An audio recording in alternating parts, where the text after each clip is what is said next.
திருச்சிற்றம்பலம். திருமூலர் ஐயா திருவடிகள் போற்றி போற்றி, குருவடியும் திருவடியும் வணங்கி இந்த பதிவை ஆரம்பிக்கலாம். நண்பர்களே, வாழ்க்கையில் கஷ்டம் வருது, வாழ்க்கையில் துன்பம் வருது, இந்த மாதிரி பல விஷயங்கள் வருது, ஆனந்தமும் உடனே வருது. சரி, இப்போ இந்த கஷ்டமெல்லாம் வரும்போது கண்டிப்பாக எல்லாத்துக்குமே கவலையும் கூட வரும். கவலை கூட வருதோ இல்லையோ, கடவுள் மீது ஒரு கோபமும் வரும். என்ன இவ்வளோ கஷ்டம் கொடுக்குற, இவ்வளோ துன்பம் கொடுக்குற அப்படிங்கிற மாதிரி வரும். ஆனால் இதையெல்லாம் தாண்டி ஒரு மனிதன் மேலேற வேண்டும் என்றால், இப்போ பகைவர்கள் நமக்கு தீமை செய்தாலுமே கூட அந்த தீமை நமக்கு ஒரு பொருட்டல்ல, இது இறைவன் தொடர்ந்து கொடுப்பதாக இருந்தாலும் ஏதோ ஒரு காரணத்திற்காக தான் நடைபெறுகிறது அப்படின்னு தெரிந்து கொள்ள வேண்டும். நான் செய்யாத ஒரு விஷயம் எனக்கு சேராது. எப்பொழுதுமே நல்லா தெரிந்து கொள்ளுங்கள், நான் செய்யாத எந்த ஒரு வினையும் நமக்கு சேராது. அப்படி ஒன்று வருது, அதை இறைவன் நமக்கு கொடுக்கின்றார் அப்படின்னா நல்லா தெரிந்து கொள்ள வேண்டியது, அது எங்கோ நாம் கடன் மிச்சம் வைத்திருக்கின்றோம் அப்படிங்கிறத அதிலிருந்து தெளிவாக புரிஞ்சுக்கணும். ஏதோ ஒரு ஜென்மத்தில் யாரோ ஒருத்தருக்கு நம்ம செஞ்ச வினையானது இப்பொழுது நமக்கு திரும்பி வருகிறது அப்படின்றது தெளிவாக தெரிஞ்சுக்கணும். அப்படி ஒரு பக்குவப்பட்ட மனதிற்கு நம்ம வந்துட்டோம் அப்படின்னா பகைவர்களை கூட நேசிக்கக்கூடிய ஆற்றலை நாம் பெற்றுவிடுவோம். சாதாரண விஷயம் அல்லவல்லவா? ஒருத்தர் நமக்கு துன்பம் செய்கிறார் அப்படிங்கும்போது அந்த துன்பத்தை நாம் அனுபவிப்போம். அதில் எந்த மாற்று கருத்துமே இல்லை. ரொம்ப கொடுமையானதாக கூட இருக்கும். ஆனால் இது எனக்கு அதுவாக நடந்திருக்குமா அப்படின்னு யோசிச்சா, ஏதோ ஒரு காலகட்டத்தில் நான் யாருக்கும் ஒன்று செஞ்சது திரும்பி வருது. ஏன்னா இந்த கர்மா அப்படிங்கிறது சாதாரண விஷயம் கிடையாது. நீ செய்யாத ஒன்று உனக்கு திரும்பி வராது. இல்லை, இப்போ புதுசாக யாராச்சும் உங்களுக்கு செஞ்சுட்டாங்கனாலும் அமைதியாக இருந்துருங்க, அது அவங்களுக்கு திரும்பி போகும். உங்களுக்கு வேறு வகையில் அது பலனளிக்கக்கூடியதாக இருக்கும். அதனால தான் சொல்கிறது, காரண காரியமின்றி இறைவன் எந்த வினைகளையும் மாற்றுவது இல்லை. ஒரு வினை உங்களுக்கு வருகிறது என்றால் அதற்கும் மூல காரணமானது ஒன்று இருக்கும். இதை தெளிவாக புரிஞ்சுக்கிட்டவங்க பகைவர்களையும் நேசிக்கக்கூடியவர்களாக இருப்பார்கள். ஏன்னா இப்போ ஒரு வேளை அந்த எதிரிகளோ பகைவர்களோ உங்களுக்கு அந்த தீங்கை செய்யாமல் விட்டிருந்தால் அது இன்னும் வேறு விதமாக வேறு அளவுகோளுடன் அது நம்மை பாதிக்கக்கூடும். அப்போதைக்கு அந்த வினையை நான் கழிக்க வேண்டும் என்றதற்காக இறைவன் அதை கொடுத்திருக்கிறார் அப்படிங்கிறத நம்ம உணர்ந்து கொள்கின்றோம். அப்படிங்கும்போது கண்டிப்பாக எல்லாத்தையும் சாதாரணமாக எடுத்துக்கக்கூடிய மனநிலைக்கு அது கொண்டு விட்டுரும். அப்போ தான் அந்த மனசில் அந்த யதார்த்தம் அப்படிங்கிறது வரும். இப்படி நினச்சிட்டோம் அப்படின்னா புதுசாக நம்ம மனசில் யாருக்கும் கேடு நினைக்க மாட்டோம். ஏன்னா இந்த வலி நமக்கு அதிகமாக இருக்கிறது அப்படிங்கும்போது இதை நாம் ஒருவருக்கு திரும்ப செய்கின்றோம் அப்படிங்கும்போது எவ்வளோ வலி ஏற்படும் அப்படின்னு நமக்கு தெரியும். இன்னொன்று, ஏதோ செஞ்சனால தான் இப்போ இந்த வலியானது நமக்கு வந்திருக்கிறது. அதனால் தயவு செஞ்சு இனிமேல் எதுவும் செய்யாமல் இருந்தோம்னா இந்த மாதிரி பிரச்சனைகள் நமக்கு வராமல் இருக்கும் அப்படிங்கிற அந்த ஒரு தெளிவானது அந்த மாதிரி காலகட்டங்களில் தான் உண்டாகும். அதை பொறுமையாக அணுகணும். அதுக்கான ஆற்றலை இறைவனை எல்லாத்துக்கும் கொடுக்கட்டும் அப்படின்னு தான் வேண்டிக் கொள்ளலாம்.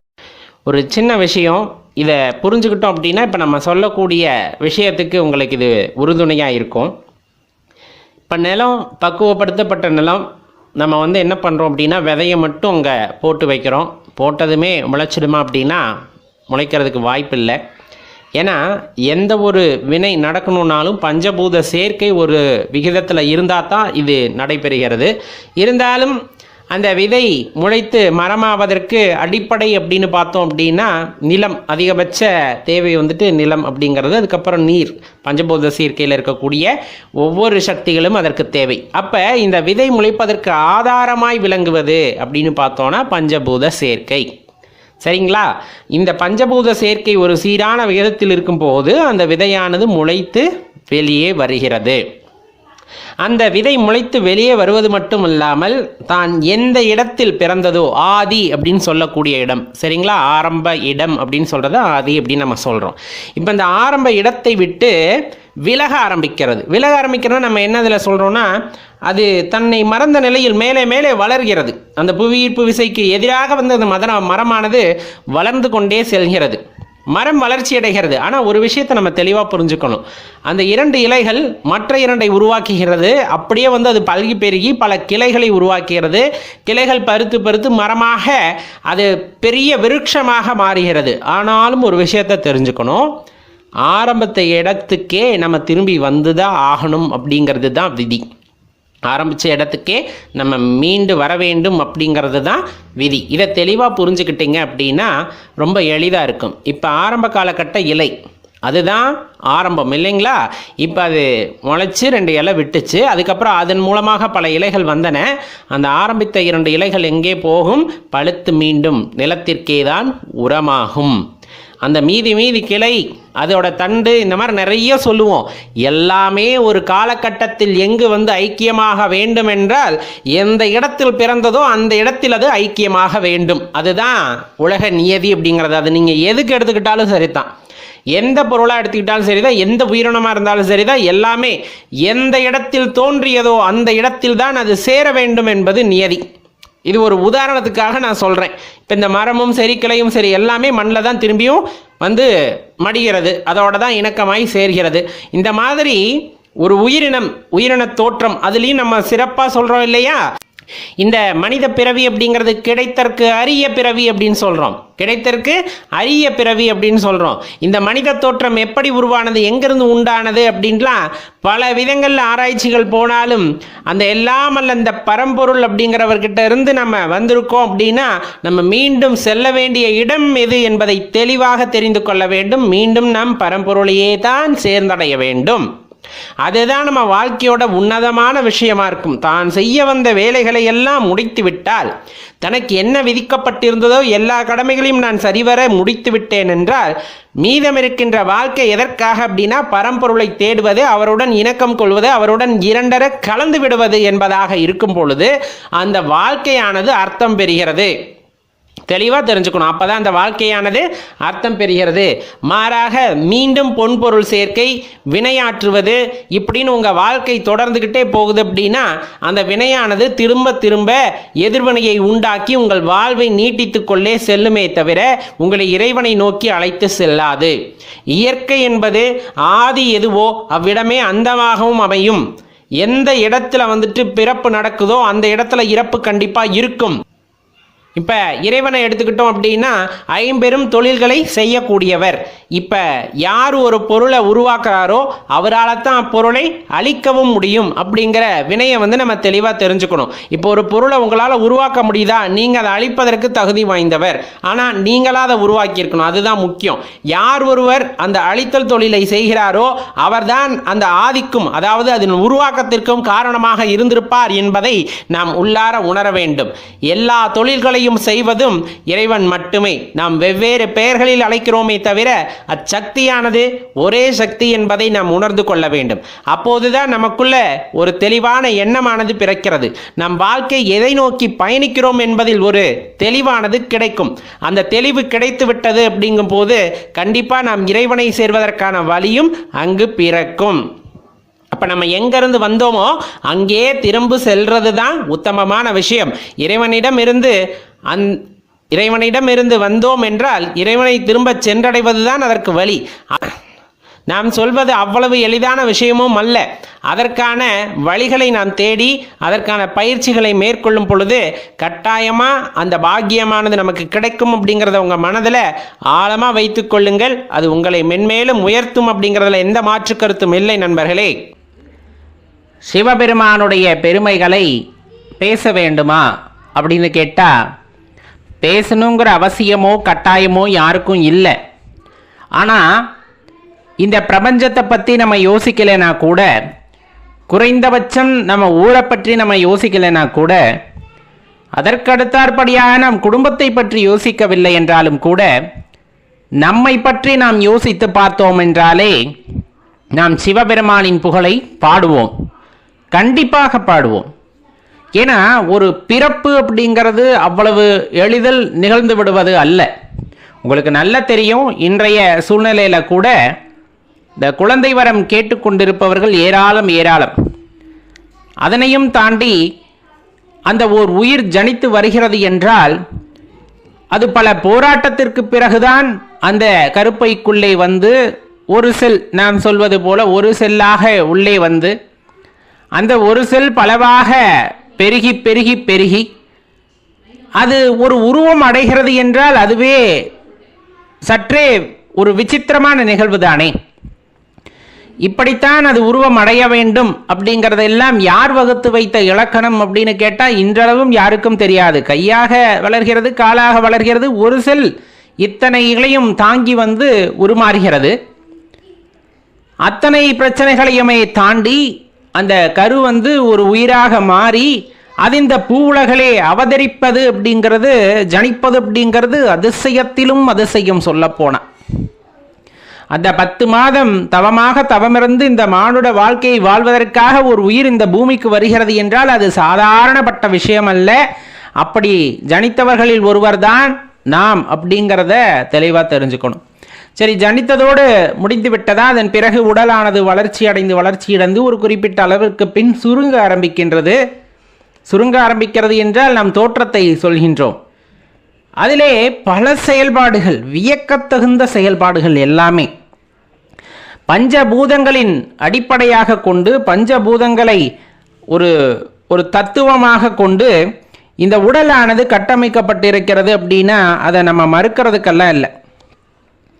இந்த பஞ்சபூத கூறுகள்னு சொல்றோம் இல்லையா, தோல், எலும்பு, நரம்பு, தசை, நீர், இரத்தம், மூளை, நினம், சுக்கிலம், உணவு, உறக்கம், பயம், கூடல், இந்த மாதிரி எல்லாமே பார்த்தீங்க அப்படின்னா ஒவ்வொன்றுமே ஒவ்வொரு பொருளாக, அதாவது பஞ்சபூதங்களின் வடிவாக இந்த உடலானது ஒவ்வொரு கூறாக இருக்கிறது. இதில் நம்ம நடக்கிறது, ஓடுறது, கிடக்கிறது, அப்படியே தத்தி போகிறது, நம்ம கொண்டுள்ள குரோதம், லோபம், மோகம், மதம், மாச்சரியம், இந்த மாதிரி விஷயங்கள், இன்னும் சொல்ல போன செய்கிற வேலைகள், பேசுறது, நடக்கிறது, கஷ்டப்பட்டு உழைக்கிறது, மகப்பேறு, இந்த மாதிரி எல்லாம் காற்று வகை தச வாயுக்கள் உடம்பிலே, நரம்பு, தசை, எலும்பு, தோல், இந்த மாதிரி அடுக்கிக்கிட்டே போகிறோம். இப்போ நம்மளை என்ன நினச்சிக்கிறோம், ஒரு மனிதன் அப்படின்னு நினச்சிக்கிறோம் இல்லையா? அந்த மனிதன் அப்படின்னு நினைக்கிறதே சரியா அப்படின்னு பார்த்தோம்னா இதெல்லாம் பல கூறுகளாக, தசை மறைத்திருக்கிறது, நரம்பு இடையே இருக்கிறது, இரத்த நாளங்கள் இருக்கிறது, எலும்புகள் இருக்கிறது, இத்தனையும் ஒரு கூறாக ஒரு இடத்திலே ஒரு தோளால் போர்த்தப்பட்டு ஒரு வடிவாக மாறியிருக்கிறது. இதெல்லாம் வளர்கிறது. தேவைப்பட்டால் அந்த இடத்திலே அது ஒரு குறிப்பிட்ட அளவிலே அந்த வளர்ச்சியை நிறுத்தி விடுகிறது. இதனுக்குன்னு ஒரு வாழ்க்கை, எல்லாத்து உடலிலும் இந்த மாற்றங்கள் நடைபெறுகிறது. எப்படி இப்போ நம்ம சொன்ன எல்லா மாற்றங்களும் நிகழ்கிறது. எல்லாருக்குமே உடலானது வளர்ச்சி அடைகிறது, ஒவ்வொரு திசுக்களும் வளர்ச்சி பெறுகிறது, அதில் எல்லாம் எந்த சந்தேகமும் இல்லை. ஆனால் எல்லாத்துக்கும் வாழ்க்கை முறை ஒரே மாதிரி இருக்கா அப்படின்னா அந்த வாழ்க்கை முறையானது ஒரே மாதிரி இல்லை, ஒவ்வொருத்தருக்கும் ஒவ்வொரு மாதிரி இருக்கிறது. அது இங்கு பிறக்கின்ற விலங்குகளாகட்டும் மனிதர்களாகட்டும் எல்லாமே சுகபோக வாசிகளாக இருப்பவர்களும் உண்டு, அந்த சுகங்களை கொஞ்சம் கூட கண்டறியாதவர்களாக இருப்பவர்களும் உண்டு, மத்தியமமான வாழ்க்கையை வாழ்பவர்களாகவும் உண்டு. இது மிருகத்திற்கும் பொருந்தும், மனிதர்களுக்கும் பொருந்துகிறது. இப்படிப்பட்ட வாழ்க்கை அல்லது இப்படியெல்லாம் அமைத்து, எப்படி எலும்பு, நரம்பு, இரத்த நாளங்கள், சதை, அதுக்கு மேல ஒரு தோல், ஐம்புலன்கள், கண், காது, மூக்கு, இந்த மாதிரி எல்லாம் கை கால்களை எல்லாம் கொடுத்து ஒரு உருவமாக கொடுத்து அதில் உயிராக விளங்குகின்றவர் இறைவன். இந்த உடலுக்கு உயிராக விளங்குகின்றவர் சிவபெருமான். அவருடைய ஆற்றலை எப்படி எண்ணி பார்க்காமல் இருக்க முடியும் அப்படின்னு நினைச்சா அது வியப்பிற்குரியதாக இருக்கும் அல்லவா? என்னதான் அறிவியல் நம் கண்ணுக்கு எட்டிய அறிவியல் அப்படின்னு பேசினாலும் கண்ணுக்கு புலப்படாத ஆற்றல்கள் இந்த பிரபஞ்சத்திலே இருப்பது உண்மைதான். இன்றளவும் நாம் அதையெல்லாம் உணர்வதற்காக பல விஞ்ஞான ரீதியில் ஆராய்ச்சிகளை செய்தாலும் இன்னும் புது புது கண்டுபிடிப்புகள் வந்து கொண்டேதான் இருக்கின்றன. அதற்கு ஒரு நிறைவு அப்படிங்கிறதே இல்லை. அப்ப இறைவனை அவ்வளவு எளிதில் உணர்ந்து கொள்ள முடியுமா அப்படின்னு கேட்டா அதுவும் கண்டிப்பாக சற்றேறக்குறைய யோசிக்க வேண்டிய விஷயம்தான். அறிவியலால் கண்டுபிடிக்க முடியாத இறைவனை ஞானிகள் தங்களுடைய சிறத்தன்மையினால் தான் மேற்கொண்ட முயற்சியினால் அவர்கள் தங்களுக்குள்ளே கண்டிருக்கிறார்கள் அப்படின்னு சொன்னா அதுல எந்த ஐயப்பாடும் இருப்பதற்கில்லை. காரணம், எதை நாம் உறுதியாக நம்புகின்றோமோ அதன் வடிவாகவே நாம் மாறுகின்றோம். இந்த உடலில் சிவபெருமான் வியாபித்திருக்கிறார், உண்மையா என கேட்கிறோம் இல்லையா? எங்கோ இருக்கின்றார் இறைவன், அவரை எப்படி நம்ம உணர்ந்து கொள்வது அப்படின்னு கேட்டால் ரொம்ப எளிமையான விளக்கத்தை ஞானியர்கள் முன்னெடுத்து வைக்கிறார்கள். திருமூலர் ஐயா கூட சொல்லும் போது தன்னோட அந்த திருமந்திரத்தில் சொல்லும் போது இந்த உடற்கூறுகளை பற்றி எளிமையாக கூறிக்கொண்டே வருவார். அப்பொழுது அந்த மூச்சை கட்டுப்படுத்துதல், அதை கும்பகத்தல், இந்த மாதிரி விஷயங்களை எல்லாம் சொல்லும் போது அந்த உயிர் மூச்சு காற்றை பற்றி ரொம்ப பெருமையாக கூறுவார். பெருமையாக இல்லை, சிறப்பாக எடுத்து கூறுகின்றார். அந்த வகையிலே இந்த உடலிலே உயிர் இருப்பது அப்படிங்கிறதே சற்றேறக்குறைய ஒரு விசித்திரமான நிகழ்வு அப்படின்னே சொல்லலாம். ஒவ்வொரு உடலிலும் ஒவ்வொரு வகையிலே அது தங்குகிறது. சில பேர் 100 வயது 150 வயது இருக்காங்க, சில பேர் 50 60 வயதில் போயிடறாங்க. ஏன் இந்த மாறுபாடு? அது இல்லாமல் ஏன் இந்த ஏற்றத்தாழ்வு அப்படின்னா, நம்ம உடலிலே இருக்கின்ற இந்த மறைமுகமான பை, கர்மாவை சுமந்து வந்த பை, அதற்கு தகுந்தாற் போல இந்த உடல் இயக்கங்கள் எல்லாம் மாறுபடுகின்றன. அதற்கு தகுந்தாற் போல நம் உடலிலே ஏற்படுகின்ற மாற்றங்களுக்கு தகுந்தாற் போல நம் வாழ்க்கையும் மாறுபடுகின்றன. இதில் எல்லாம் ரொம்ப முக்கியமான விஷயம் என்ன அப்படின்னா, இறைவன் எப்படி எல்லா உயிர்களுக்குள்ளும் அந்த உயிராக இருக்கின்றார், இறுதியில் எல்லா உயிரும் சென்று சிவபெருமானிடம்தான் அந்த இடத்துல லயித்து போக வேண்டும், ஒடுங்க வேண்டும். இதுதான் பிரபஞ்ச நியதி, அதுதான் நிகழ்ந்து கொண்டு இருக்கிறது. இதை எப்படி நாம் புரிந்து கொள்ள முடியும்? நாம் பார்க்கின்ற சூரியன் ஒன்றுதான், நாம் பார்க்கின்ற சூரியன் ஒன்றுதான், அதன் பிரகாசம் நம்மால் பார்க்க முடிகிறது. இப்போ அதனுடைய தன்மையானது ஒவ்வொரு இடத்திலே ஒவ்வொரு மாதிரி மாறுகிறது அல்லவா? நேரடியாக பார்த்தால் கண் கூசும்.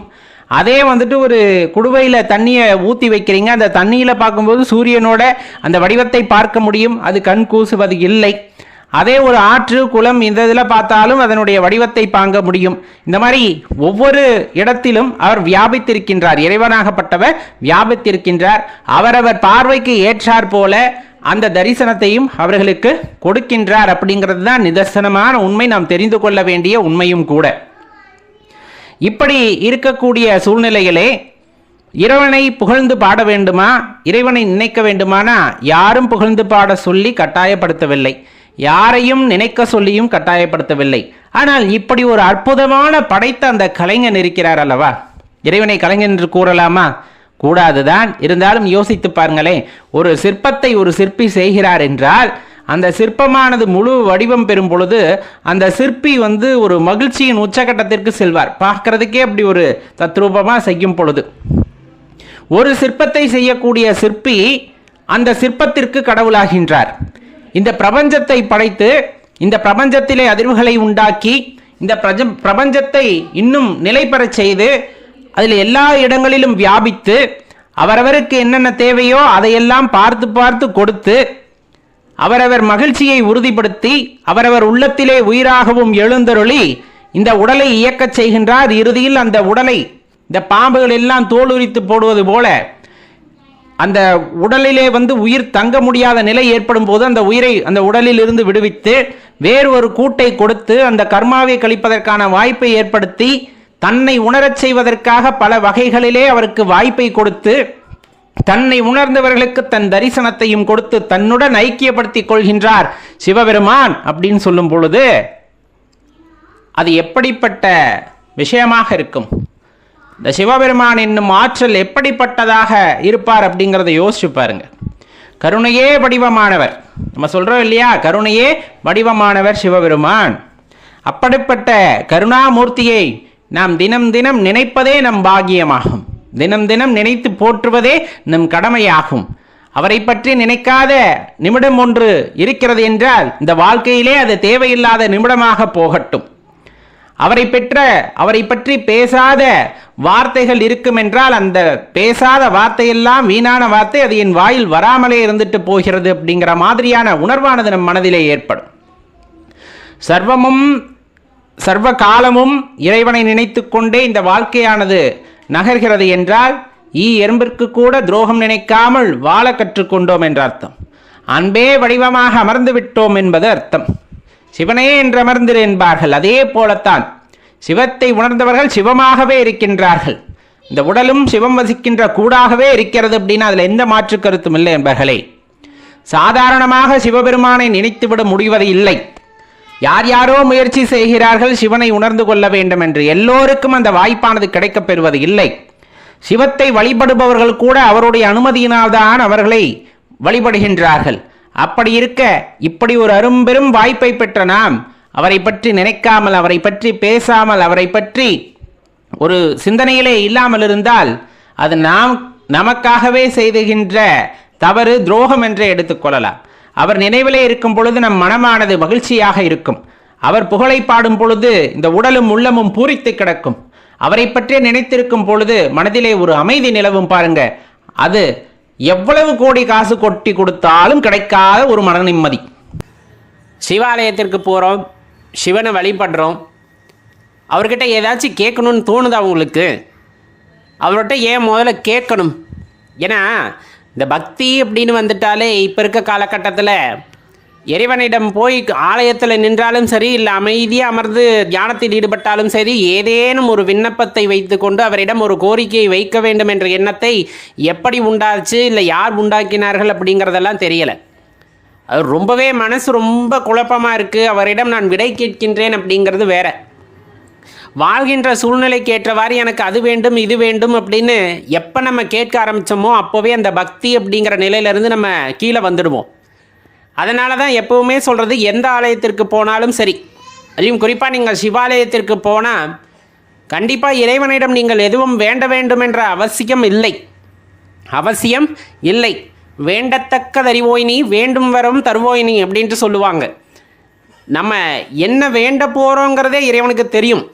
அப்போ உனக்கு என்ன வேண்டும் அப்படிங்கிறது சிவபெருமானுக்கு ரொம்ப தெளிவாகவே தெரியும். அதை நான் சொல்லி இறைவன் தெரிந்து கொள்ள வேண்டும் என்றால் அப்போ அந்த இடத்துல அந்த இறைவனுக்கு என்ன மதிப்பு இருக்குது அப்படிங்கிறத யோசித்து பார்க்கணும் இல்லையா? அப்படிப்பட்டவர் அல்ல எம்பெருமான் ஈசன். சர்வேஸ்வரன், சகலமும் உணர்ந்தவர். இந்த பிரபஞ்சத்திலே இருக்கக்கூடிய எல்லா உயிர்களுக்கு தேவையானவற்றை உணர்ந்தவர். நாம் என்ன கேட்கப் போகின்றோம் என்பது கூட தெரியாதவரா? கண்டிப்பாக இல்லை. அதனினும் தாண்டி நமக்கு என்ன வேண்டுமோ, நமக்கு எது நல்லதோ, நமக்கு எதை கொடுத்தால் நல்லதாக நாம் பயன்படுத்துவோமோ, நாம் நன்றாக இருப்போமோ அதை பார்த்து கொடுப்பவர் எம்பெருமான் ஈசன். அப்படி பார்த்து கொடுப்பதிலே எது சிறந்ததோ அதைத்தான் அவர் நமக்கு கொடுக்கின்றார். சரி, அப்படி கொடுக்கறதுல நிறைய துன்பமாக இருக்கிறதே, நிறைய கஷ்டங்கள் வருகிறதே அப்படிங்கிற அந்த கேள்வியும் பின்தொடர்ந்து தான் வரும்.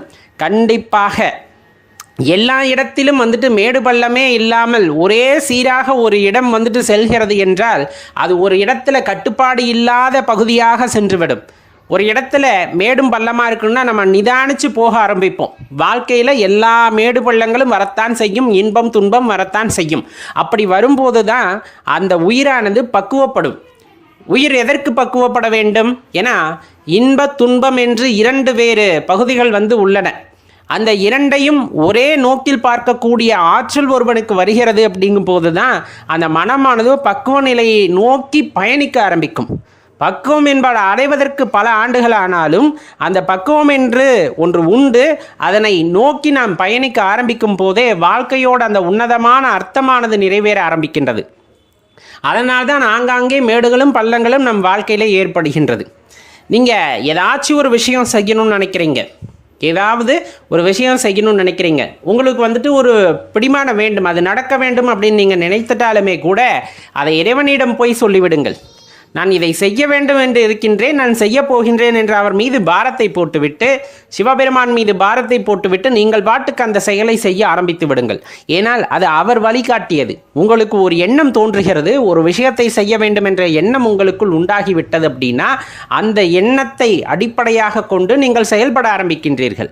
அவ்வாறு செயலாற்ற வேண்டும் என்ற எண்ணம் உங்களுக்கு தோன்றியதே சிவபெருமானால் மட்டும்தான் இருக்க முடியும். அப்படி இருக்கும்போது அவரிடம் சென்று இந்த வினையை நான் ஆற்றப் போகின்றேன், நீ இட்ட கடமையை நான் செய்ய போகின்றேன், அதில் எந்த பிரச்சனைகள் வந்தாலும், எந்த இன்பம் வந்தாலும், எந்த துன்பம் வந்தாலும் அது உனக்கே பொறுப்பு அப்படின்ட்டு அவரிடம் ஒப்புவித்துவிட்டு நாம் அச்செயலை செய்ய ஆரம்பிக்கும் போது அதற்கு உற்ற துணையாக இறைவன் அங்கே இருக்கின்றார்.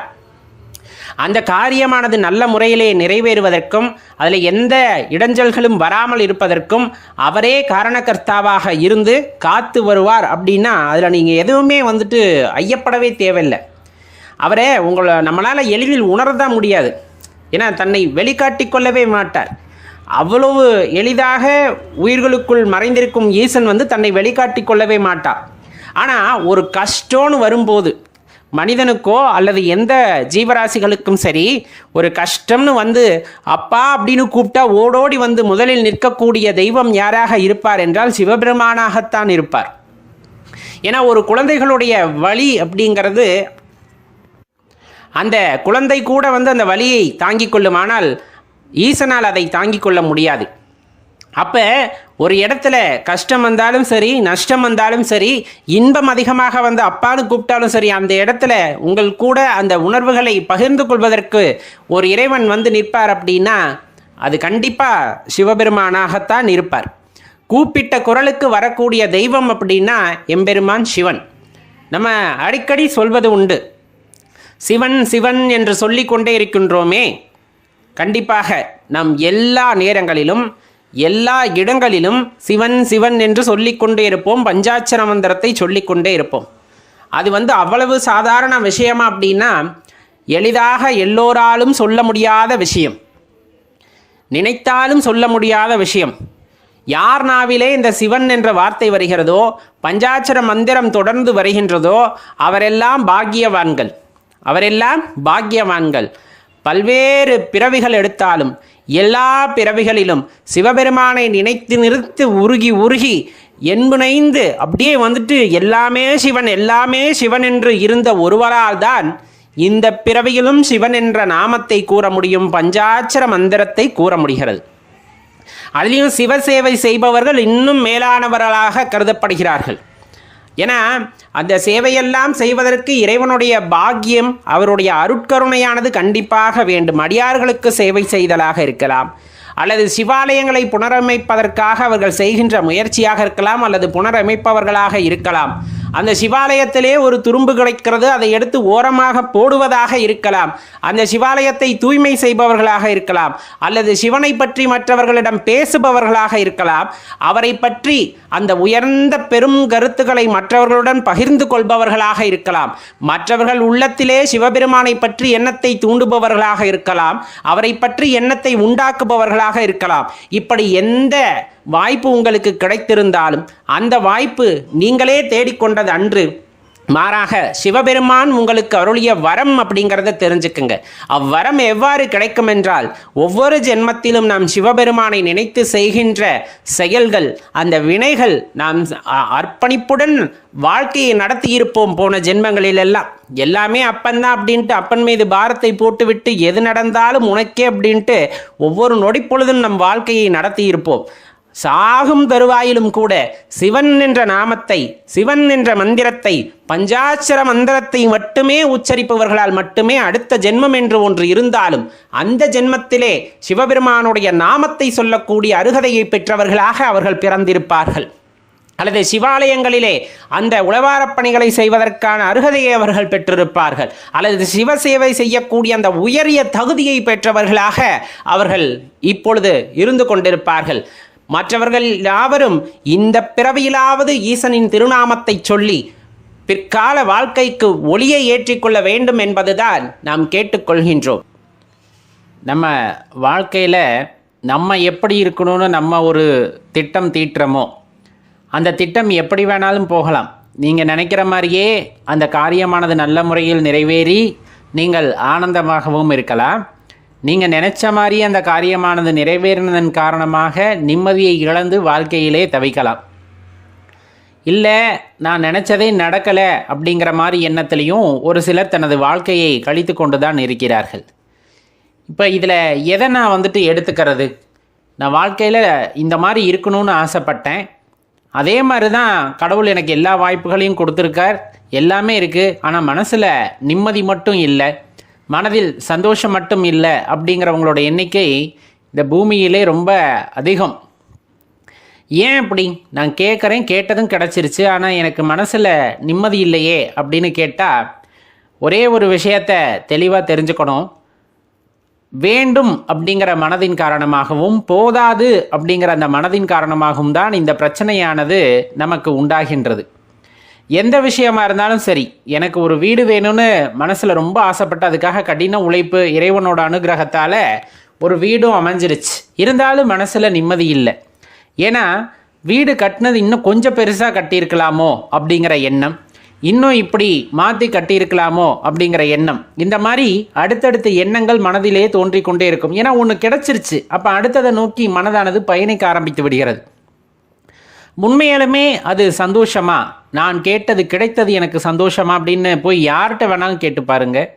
100ல் 90 பேர் இல்லை எனக்கு இன்னும் சந்தோஷம் கிடைக்கவில்லை அப்படிங்கிறத தான் சொல்லுவாங்க. 10 பேர் இன்னும் முடிவெடுக்க முடியாமல் தடுமாறிக்கிட்டு இருப்பாங்க.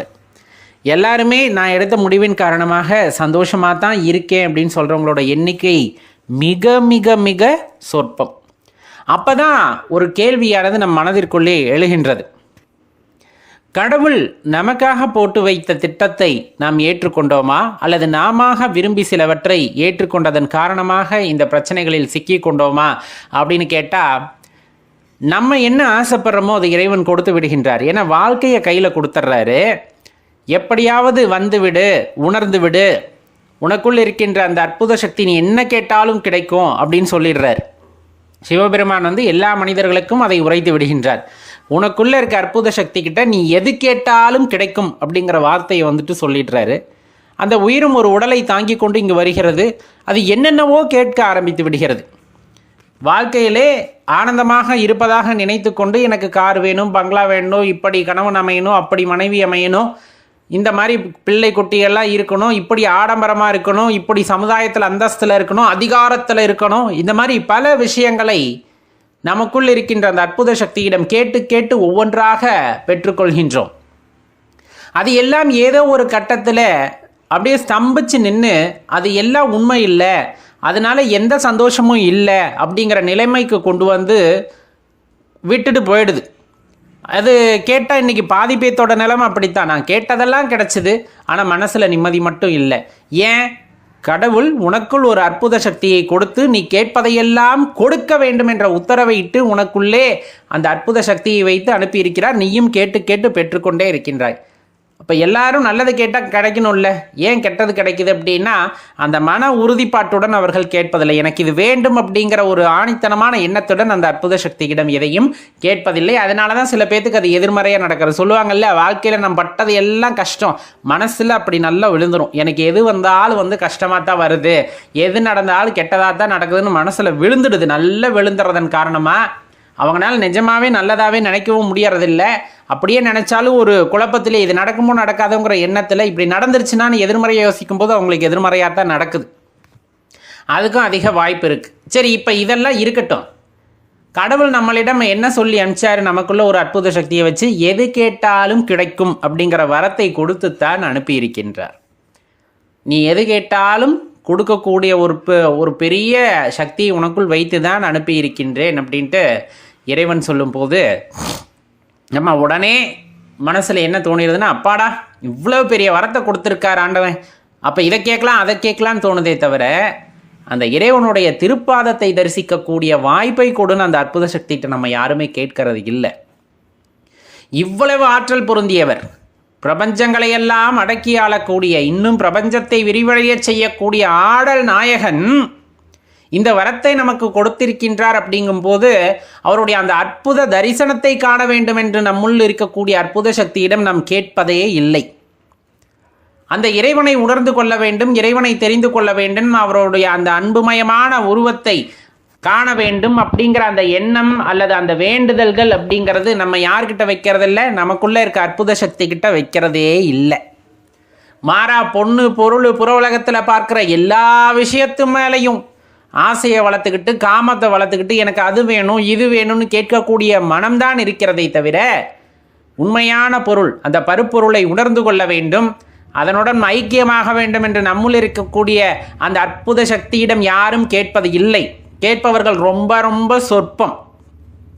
அப்படி கேட்டு அந்த உணர்வை அனுபவிக்க ஆரம்பிக்கின்றார்கள். அப்படிங்கும்போது அவர்கள் மனதிலே ஏற்படுகின்ற ஆனந்தத்திற்கு ஈடு இணை இல்லை அப்படிங்கிறது நிதர்சனமான உண்மை.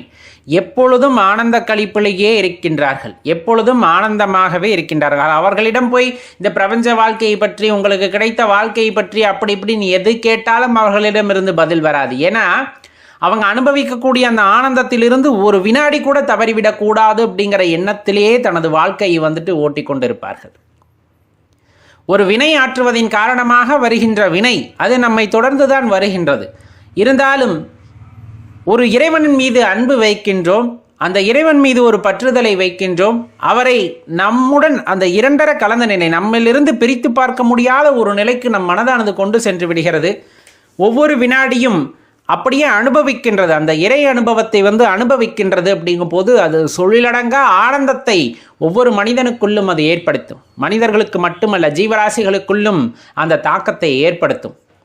அந்த தாக்கமானது எப்படிப்பட்டதாக இருக்கும் என்றால் அன்பு நிறைந்ததாக, அன்பு வயப்பட்டதாக இருக்கும். அப்படி இருக்கின்ற அந்த சூழ்நிலையிலே உண்மையாகவே ஆனந்தம் என்றால் என்ன என்பது அந்த ஆனந்த கூத்தனை போல ஒவ்வொரு உயிரும் உணர்ந்து கொள்கின்றது. அதுதான் உச்சகட்ட ரகசியமாக இருக்கிறது வாழ்க்கையிலே. நாம் நம்முள் இருக்கின்ற அதீத சக்தியிடம் என்ன கேட்க வேண்டும் என்றால், இறைவனை உணர்ந்து கொள்வதற்கான வாய்ப்பை ஏற்படுத்தி கொடுங்கள், அதற்கான வழியை காட்டுங்கள், அவருடைய பொற்பாதத்தை தரிசிப்பதற்கான வாய்ப்பை ஏற்படுத்தி கொடுங்கள். அது போன்ற விஷயங்களை கேட்பதற்கு மாறாக நம் மனதிலே எதையெல்லாம் பெரிதாக யோசித்து வைத்திருக்கின்றோமோ அதையெல்லாம் கேட்கும் பொழுது கேட்கும் வரும் கிடைக்கின்றது. ஆனால் அது உனக்கு பயன்படக்கூடியதாக இருக்கின்றதா, உனக்கு ஆனந்தத்தை தரக்கூடியதாக இருக்கிறதா அப்படின்னு கேட்டால் அது யாருக்குமே பலனில்லாததாக இருக்கிறது. இந்த மாய உலகிலே கிடைப்பதெல்லாம் அழிந்து போகும். எதை நீ பெற்றாயோ அதை இங்கிருந்து தான் பெற்றாய். அப்படிங்கும்போது அது யாருக்கும் கிடைக்கக்கூடிய விஷயந்தான். ஆனால் யாருக்குமே கிடைக்காத அற்புத பாக்கியம் அப்படின்னா இறைவனை தரிசித்தல், இறைவனின் அந்த அன்பை உணர்தல். அப்போ நம்ம எதை கேட்கணும்? கேட்க வேண்டியவற்றை தெளிவாக கேட்க வேண்டும். அதுதான் ரொம்ப முக்கியமான விஷயம். அறகுறையாக சில விஷயத்தை தெரிஞ்சுக்கிட்டு அதன்படி நாம் செல்கின்றோம் அப்படிங்கும்போது கண்டிப்பாக நம் வாழ்க்கையிலே மேடு பள்ளங்கள் இருக்கத்தான் செய்யும்.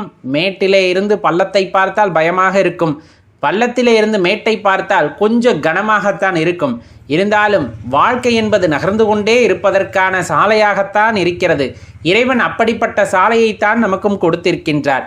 கொஞ்சம் கொஞ்சமாக கடந்து போகும் பொழுது கண்டிப்பாக இறைவன் இட்ட கட்டளைப்படி நாம் செல்லும் பொழுது, ஏன்னா நம்ம என்ன திட்டமிட்டாலும் அந்த திட்டம் ஏதேனும் ஒரு இடத்திலே போய் நின்றுவிடும்.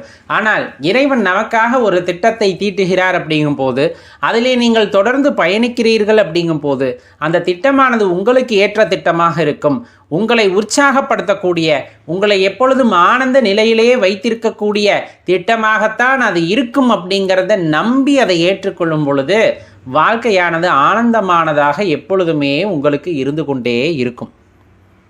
மாறாக நாம் எடுக்கும் முடிவுதான் சரி அப்படிங்கிற மாதிரியான ஒரு மாய தோற்றத்திலே நாம் மாட்டிக்கொள்ளும் பொழுது, சிக்கிக்கொள்ளும் பொழுது வருகின்ற எல்லாவற்றையும் நாம் தான் எதிர்கொள்ள வேண்டியது இருக்கிறது. இறைவனை சரணடைந்து விட வேண்டும், இறைவனை சரணடைந்து விட வேண்டும். அவர் தீட்டிய திட்டத்தின்படி நாம் சென்று கொண்டிருக்கும் பொழுது, வினையாற்றி கொண்டிருக்கும் பொழுது அதில் எந்த பிரச்சனைகளும் வருவதற்கில்லை. அங்கு அன்பு நிறைந்த உலகமாகவே அந்த உலகமானது காணப்படுகின்றது. அந்த உலகத்திலே வசிக்கும் போது ஒவ்வொருத்தரும் அன்பு வயப்பட்டவர்களாகவே இருப்பார்கள். அது ஒரு தனி அலாதியான ஒரு சுகத்தை தரக்கூடிய ஒரு உலகமாக அது இருக்கும் என்பதை தெரிந்து கொள்ளுங்கள். இறைவனிடம் எதை கேட்பதற்கு முன்பும் தெளிவாக கேளுங்கள் அன்பர்களே. கேட்டதை சிவபெருமான் கொடுத்து விடுவார். நாம் என்ன கேட்கப் போகின்றோம் அப்படிங்கிறது தான் நம்மளிடம் இருக்கின்றது.